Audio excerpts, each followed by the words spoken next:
Assalamualaikum warahmatullahi wabarakatuh. Perkenalkan, nama saya Gigi Bati Darmawan, inisial 1810301152. Di sini saya akan menjelaskan materi di modul muskuloskeletal non bedah. Di sini saya akan mengambil kasus yaitu frozen shoulder.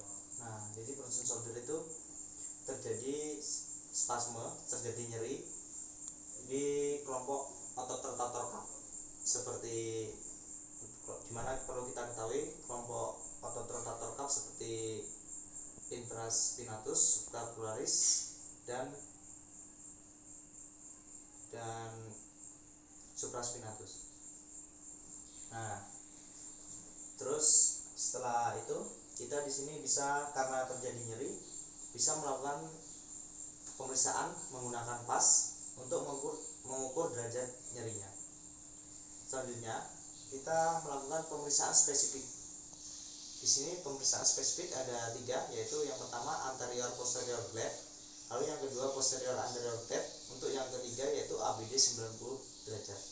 Jadi untuk anterior posterior blade seperti ini. Bisa ke samping, Pak. Mungkin bisa dari situ. Ini bawa sebagai tangan, lalu tangan yang kanan kita menekan shoulder pasien. Ini. Dan jika pasien mengalami nyeri, maka itu positif. Selanjutnya ada posterior anterior blade. Jadi seperti ini, tangan kita dua-duanya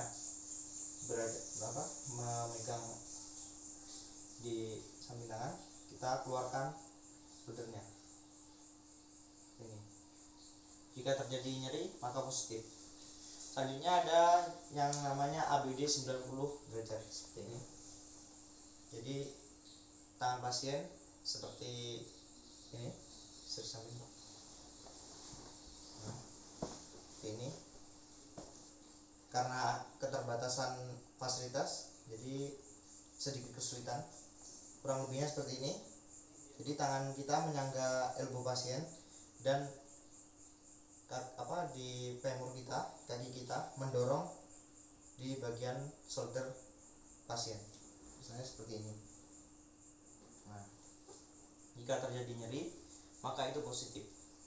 Nah, selanjutnya untuk intervensi dari fisioterapinya, kita bisa menggunakan TENS, dimana TENS ini bisa kita gunakan untuk memblokir nyeri pasien. Dan selanjutnya kita menggunakan gerak aktif dan pasif. Lalu setelah itu kita juga bisa menggunakan strengthening. Oke, akan saya praktekkan. Skip. Oke, di sini saya akan mempraktekkan gerakan aktif pada pasien. Misalnya yang sakit tangan sebelah kiri ya, misalkan. Nah, di sini posisi pasien anatomis.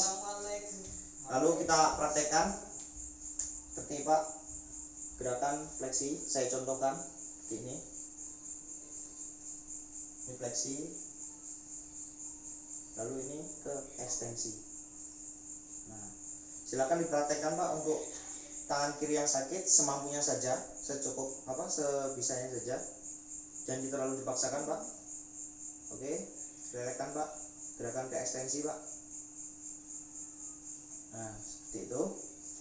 Lalu selanjutnya saya akan mempraktekkan gerakan ABD, abduksi dan aduksi.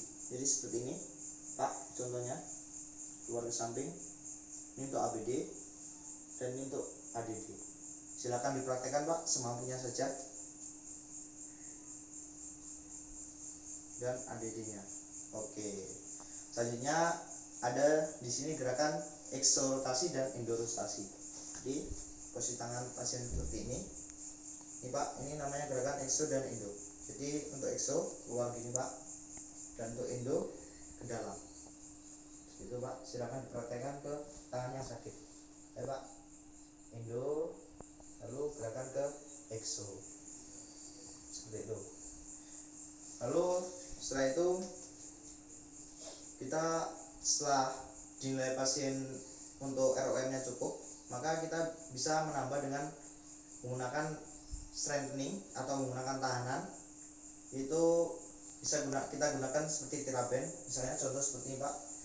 silakan fleksikan Pak. Jadi kita bisa tahan untuk melatih kekuatan otot pasien. Itu. Nah selanjutnya ada juga gerakan yaitu finger to wall. Silakan berdiri Pak. Dan Bapak menyentuh tembok, lalu seperti merayap itu Pak.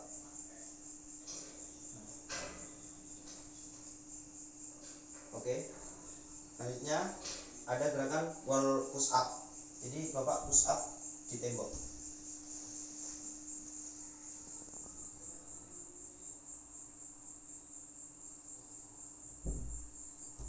Oke Pak.